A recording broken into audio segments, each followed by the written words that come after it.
Well, everybody, I'm back. I'm feeling better. I'm breathing better. I'm caught up on Breaking Bad, so I'm in a very good mood. And by the way, give that baby an Emmy. I'm going to join the cause there. What a wonderful performance by a baby.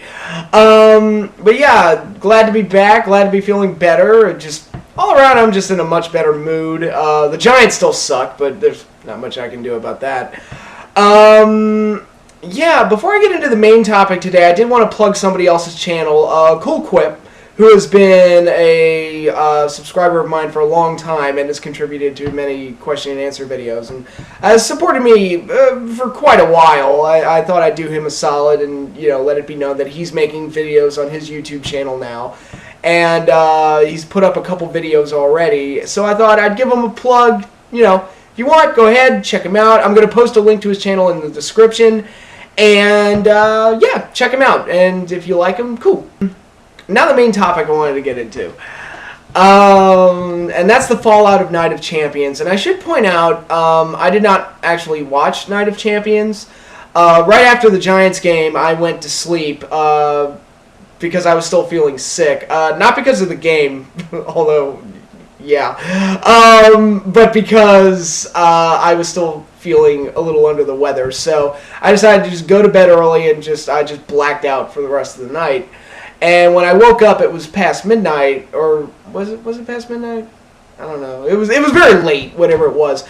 And I had two options for viewing since I was wide awake by that point and feeling a lot better. All right, my two options, I could either order the replay of Night of Champions, or I could watch Who Framed Roger Rabbit for the 8 billionth time. I made my choice, and I stand by it. But basically, I didn't see Night of Champions. But I did read the results, and the major thing that really stuck out to me was the ending, where Daniel Bryan won the title, and the first words out of my mouth were, "Oh no." Oh no. Because I thought, I think they just blew the storyline because him winning the title, and I talked about this in the preview video, but him winning the title was just too soon. It kills the long-term potential of the storyline if he wins the title this quickly. And but then I saw, it's like, all right, it came off of a fast count. Maybe they can do something with that. So I'll watch Raw. I won't make a video yet. I'll watch Raw, give it a chance, see where it goes.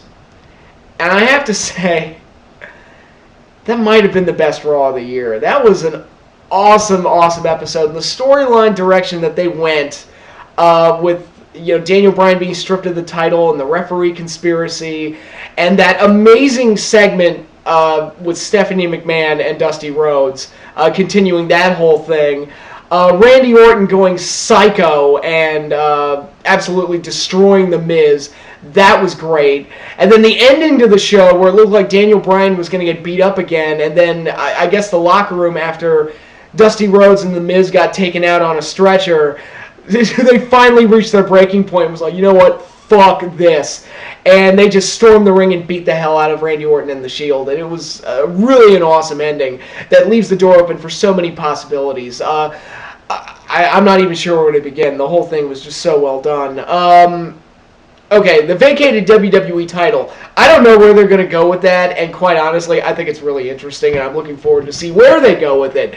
Is Randy Orton going to be awarded the title next week now that he's sort of proven himself after the way he savagely beat up Miz? Or are they going to make a tournament? Is this administration, are they going to select a new corporate champion? Again, I'm open to John Cena. I've thrown that idea out there. That could be the door to put Cena in the storyline and make him the new corporate champion. And yeah, I know they said he'd be gone 4 to 6 months, but he's come back earlier than he's been injured before, and he always comes back early, it seems. So, that'd be a great way to do it. I'd be more in favor. I would actually be happy to see Cena win the title if he turned heel and was the new corporate champion. I would also be cool with Sheamus. If that's a possibility, if that's a trump card they want to play, I would be totally open to that because Sheamus is basically Irish Cena. Kind of this disingenuous, merchandise selling, pandering corporate image that they sell to kids, and he's a horrible role model. The character's a horrible role model, I should say.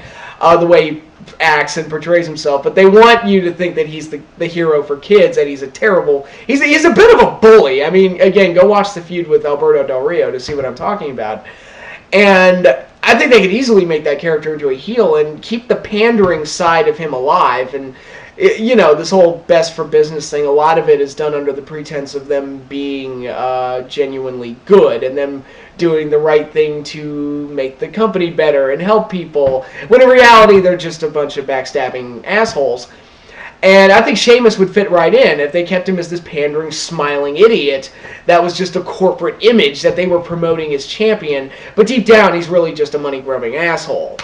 That's a suck-up and one of Triple H's boys. I think that would be a great way to go as well. So if they want to do that, that'd be great. I don't know. There's a lot of possibilities there that they could go with, and I think it's really interesting and really well done. Not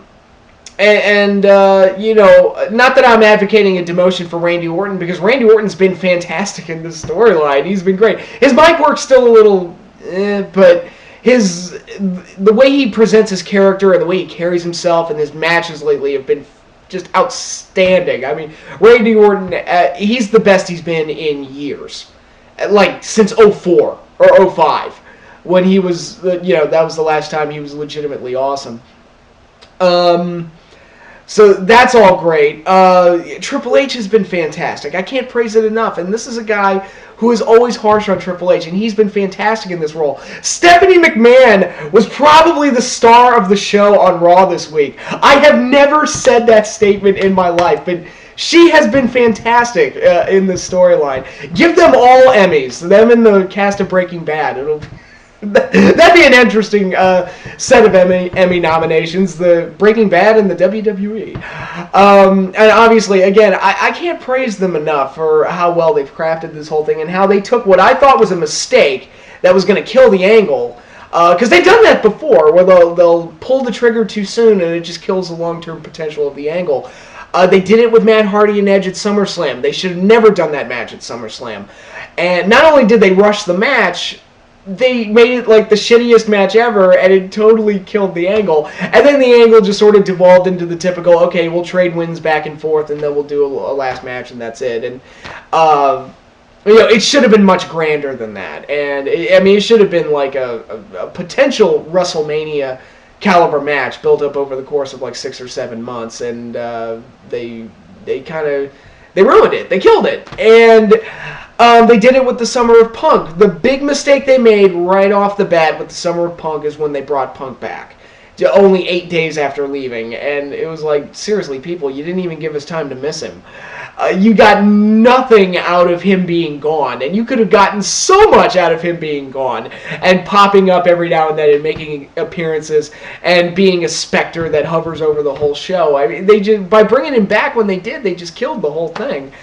And I thought that's what they did by having Daniel Bryan win the title, but instead they kind of turned it into this thing where it opened the door for more possibilities.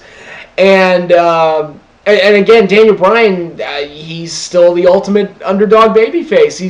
He's the Mick Foley, and I love it. It is so refreshing. And I think a lot of people who are upset by him getting beat up every week, and again, I didn't like it because I thought it was overly repetitive, but this whole thing of getting heat on the heels over and over and over, week after week after week, and the faces getting beat up, and not getting much in the way of a return, although the ending to Raw this week was great, and I'll get to that in a minute, but I think people are so used to Cena winning all the time that this whole angle just plays against conditioning.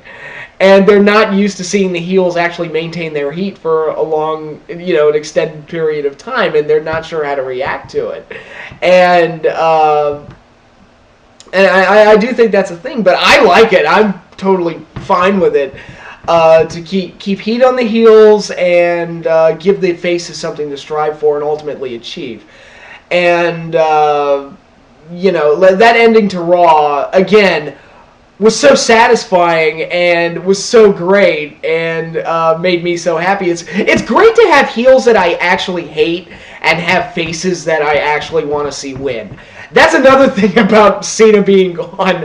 Or again, I never like to see anybody get hurt, but Cena being gone has allowed for all these new baby faces that are actually really likable, and I actually feel bad for them when bad things happen to them.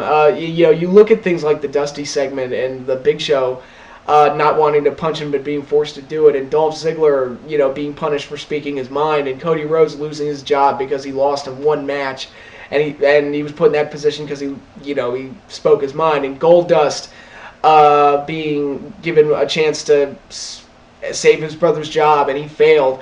There's so many really sad, heartbreaking moments that have been on Raw, and I just love that. It's more of a human element being put into the show that hasn't been there for a long time, and it's just great to actually have faces to root for and actually get behind. And now, as we head into Raw next week, I'm thinking, okay, what are they going to do? Is Triple H going to fire half the roster? Is he going to punish them in some way, shape, or form? Is he going to, let it slide? Is he going to give him a talking to? I don't know. It's interesting. Is the locker room going to stage a possible walkout like they did in 2000 when Mick Foley got fired and that whole angle? Is that a possible scenario that's going to happen? I don't know, but I'm going to tune in to find out. The whole setup is really interesting, and they can do a lot of good things with it. So I think the main storylines right now in WWE, and again, they took what I thought was a mistake and they flipped it around and they made it work and opened the door for more possibilities, and while also keeping Daniel Bryan as the main focus of the angle, which is what needed to be done. The main storylines right now in the WWE, I think, have been really good, and Raw is exponentially better than it has been in years. And I'm not saying it's perfect. I'm not saying it's completely flawless. I still think the World Heavyweight title is pointless. It's like Alberto doesn't even carry a belt. He carries this black hole that's just this empty void of nothing. And this epic storyline that they're doing with the WWE title and the situation there only magnifies how pointless that belt is. And it just makes it look even worse. And they really need to either unify the belts or just get rid of the damn thing, because nobody cares. And, would I like for them to handle the IC title better? Sure. The US title better? Sure. The tag division's better than it has been, just for the fact that it has teams and they actually win matches to earn contendership. Ooh, what a novel concept. There are certain things. Do I like that the Total Divas thing is plugged on the show constantly? Not really. I think it kind of undercuts the AJ Lee-Natalya feud that they have going, and it kind of seems like unnecessary window dressing. I don't mind them mentioning it, but the fact that it's kind of turned into the Total Diva girls versus the non-Total Diva girls, when they all basically look the same anyway, and, it's not really that big of a deal. I'd rather they would just focus on AJ and Natalya one-on-one, and they can use Total Divas as part of the angle, but I don't really care otherwise. The Paul Heyman CM Punk thing, that's one angle I think is starting to lose steam. With Ryback joining the fray, it just feels like, they're just going to keep throwing goons in front of Punk until they can do the Punk-Lesnar rematch. And I want a Punk-Lesnar rematch because their first match was so good. There's plenty of room for a rematch. And, Punk can get good matches out of guys like Curtis Axel and Ryback. He's done it before, and I just feel like it's kind of getting into a repetitive phase where it's like, okay, you don't really know what to do and you're just killing time, all right. And Paul Heyman was hilarious in the segment with Ryback, but when Ryback went out there and he explained, well, I don't like bullies, it's like, who wrote this? Like, that's so, nondescript and basic, and just, Punk and Ryback have a whole history. Well, excuse me, why not play off of that? Why did they have to go? It's like, well, I don't like bullies, and Punk is a bully, but it's ironic because I'm really a bully myself. And I don't know, that's just a direction I'm not really a fan of. And It just feels like it's like, well, Punk's beaten Axel like 20 times, so let's just throw Ryback at him just because we need to kill time until Lesnar comes back. So they're really kind of spinning their wheels with that angle, and Curtis Axel. And now that I'm on the subject, that guy just doesn't have it. I'm sorry. I know I was upset when he debuted and Triple H made him look like a bitch, and it was like, oh, well, okay, you just gave this new guy a new spot, and you just made him look like a bitch. That's just a waste of time and money, really. Way to convince me that he's worth anything. But it's been months since then, and they've tried with him, and he just doesn't have it. He does some moves well. He's mechanically sound for the most part, although he's not spectacular. And that's it. He doesn't have a look.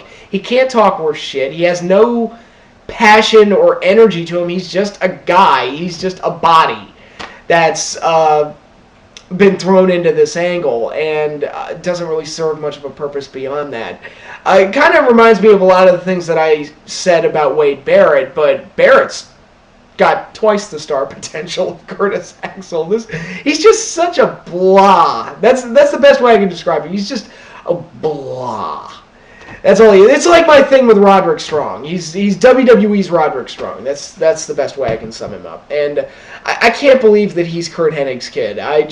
Because he's nothing like his dad at all. Dolph Ziggler is more like Mr. Perfect than Mr. Perfect's kid is. If you told me Dolph Ziggler was Mr. Perfect's son, I'd buy it. But whatever. So, with all that, I'm not saying the WWE is perfect. I'm not saying they fixed everything. I'm not saying, everything is 100% perfect. Because quite honestly, there's no such thing as a perfect show. I said that 1998 was the best year in Raw history from a writing standpoint. But keep in mind, we also got the Brawl for All that year, so it wasn't perfect, okay? I mean, that happened. So you did have your stupid stuff, but at the end of the day, the writing overall, especially the main storylines, was just really, really strong. And I think that's what WWE has right now with Raw. It's got a very good core storyline that involves a lot of characters and branches off into several different things and segments and segues into several different directions, and it's just really interesting to watch. And it really does feel like the show has direction, and that's a criticism I've had of the WWE in the past. Again, go back to 2009 during the guest host era. That show had no direction at all. It was just a random series of skits and constantly recycling the same title matches over and over again. Go back to 2007 when Cena was champion. It's just Cena wins, fuck you if you don't like it, that's it. There's no direction other than that. This actually has direction and has interesting characters and interesting storylines. And kudos to the WWE. They did something that I thought was a boneheaded move, and they flipped it around and I probably made the angle better. And it'll be interesting to see where they go, going forward from here. So yeah, I was really happy with Raw this weekend. I look forward to seeing more. But that's all I've got for now, and I will see you all again when I do my next video, which will probably be up, if not this weekend, then certainly early next week. So until then, later.